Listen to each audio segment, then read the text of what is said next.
Hey folks, I'm Jade with Knife Joy. We're out here at the Joy Ranch, and we want to take a few minutes here to talk to you about lock mechanisms on the different knives that we offer.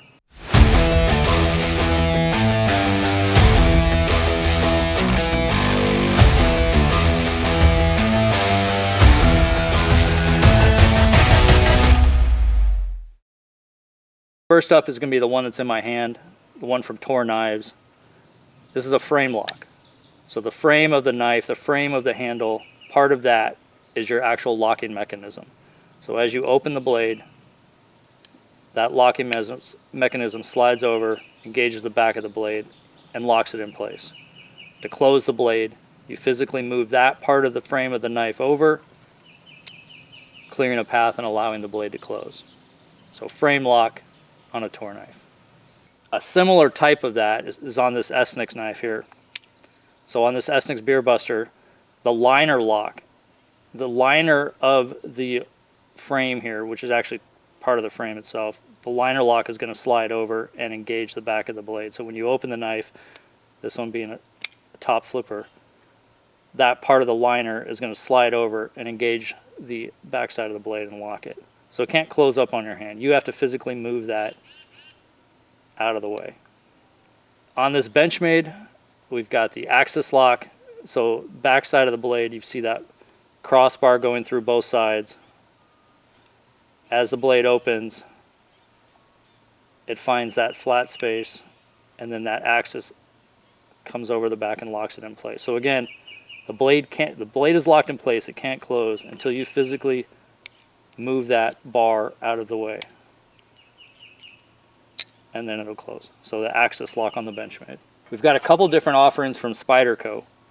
Both of them lock to the rear or the back or back facing.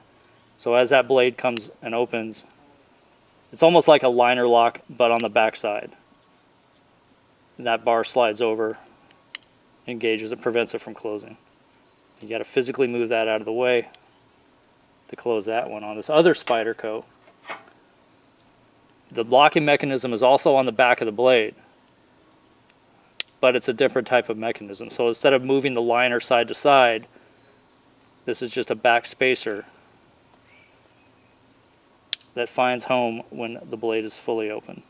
And then to close it, pushing that back space and allowing it to close. So two different options on the Spydercos there. And then on the automatic, on the side opening Microtech, the action is the same button. So opening the blade, that button releases it, allows it to open, but that button also causes it to lock in place. So now it is locked open until you re-engage that button, and now the blade can close.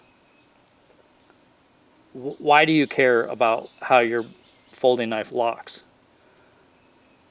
Some locking mechanisms work better than others depending on how you're going to carry it and how you're going to use it and what environment you're going to use it in. Certain locking mechanisms are more susceptible to pocket lint or dirt that if they get into the action, they'll prevent the lock from engaging correctly. Some actions are easier or harder to manipulate by the person. So being able to understand how the different mechanisms work and then how to engage them and disengage them is important, because maybe one style is not going to work for you, or maybe they all will. Either way, we're here to help you with that choice.